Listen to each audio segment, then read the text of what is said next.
ராத்திரி நேரம். ரூம்ல ஃபேன் ஓடுற சத்தம் மட்டும்தான் கேட்டுச்சு. அவ எனக்கு முதுகு காட்டி படுத்திருந்தா. அவ தூங்கிட்டாளா இல்ல தூங்குற மாதிரி நடிக்கிறாளான்னு எனக்கு தெரியல.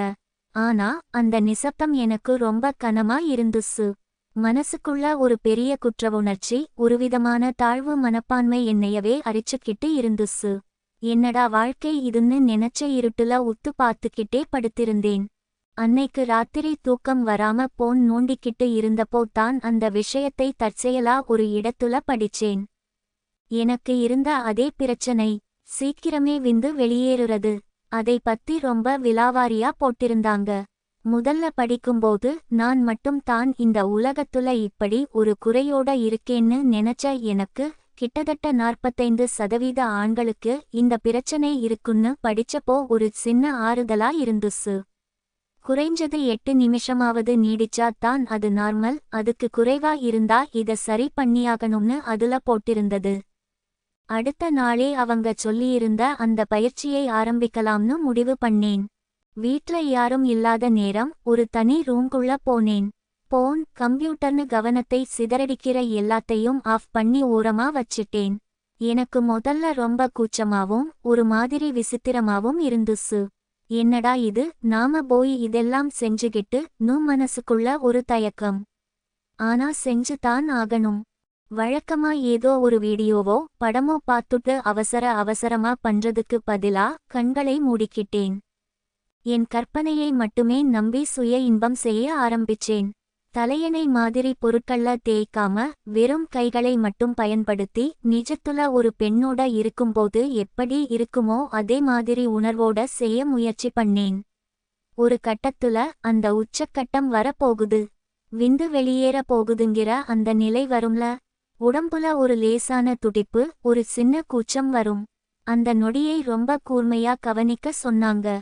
முதல் சில நாட்கள் அந்த உணர்வை கண்டுபிடிக்கிறதே பெரிய வேலையா இருந்துச்சு. ஆனா போக போக என் உடம்பு எனக்கு என்ன சொல்ல வருதுன்னு எனக்கு புரிய ஆரம்பிச்சது. அந்த கூசும் நிலை, அந்த எல்லை வந்ததும் அப்படியே மொத்தமா நிறுத்திட்டேன். கைகளை எடுத்துட்டேன். ஒரு 15-25 செகண்ட் தொடவே இல்லை. ஆரம்பத்துல இது ரொம்ப எரிச்சலாவும் முட்டாள்தனமாவும் இருந்துச்சு. உடம்பு சூடாகி மூச்சு வேகமா வாங்கும், மனசு விடுடா முடிச்சிடலாம்னு கெஞ்சும். ஆனா பல்ல கடிச்சுட்டு கண்ட்ரோல் பண்ணேன். அந்த 25 செகண்ட் முடிஞ்சதும் அந்த கூச்சம் கொஞ்சம் அடங்குனதுக்கு அப்புறம் மறுபடியும் ஆரம்பிச்சேன்.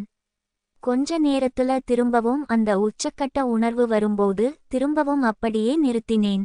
இதே மாதிரி 2 தடவை நிறுத்திட்டு 3வது தடவை தான் முழுசா வெளியேத்துனேன். ஒரு 2 வாரம் இதே மாதிரி தனியறையில என் உடம்போட நான் போராடிட்டு இருந்தேன். 4 தடவை, 5 தடவை, 6 தடவைன்னு அந்த எல்லையில போய் நிறுத்துறது எனக்கு பழகிடுச்சு. ஒரு கட்டத்துல என்னால தொடர்ந்து ஒரு 9 நிமிஷம் வரைக்கும் என்னையே நான் கண்ட்ரோல் பண்ணிக்க முடியும்னு தோணுனப்போ எனக்குள்ள ஒரு புது நம்பிக்கை வந்துச்சு. ஆனா நிஜமான பரீட்சை அவகிட்ட தான் இருந்துச்சு. இத அவகிட்ட எப்படி சொல்றதுன்னு பல நாள் தயங்கினேன். ஒரு நாள் நைட் அவ சமைச்சு முடிச்சுட்டு வந்து உட்கார்ந்தப்போ மெதுவா பேச்சை ஆரம்பிச்சேன்.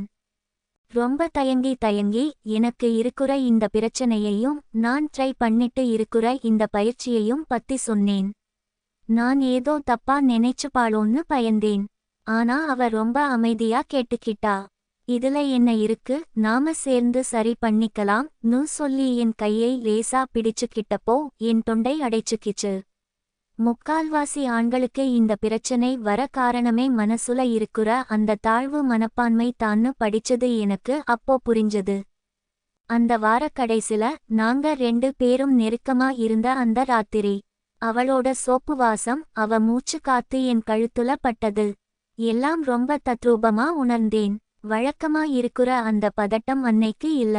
2 பேரும் ஒன்னா கலந்த அந்த நேரத்துல என் உடம்பு அந்த எல்லைக்கு போறத நான் உணர்ந்தேன்.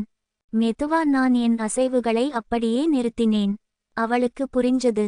அவ ஒன்னும் சொல்லல. அந்த இருட்டுல அமைதியில அவ கண்ணை மட்டும் நான் பார்த்தேன்.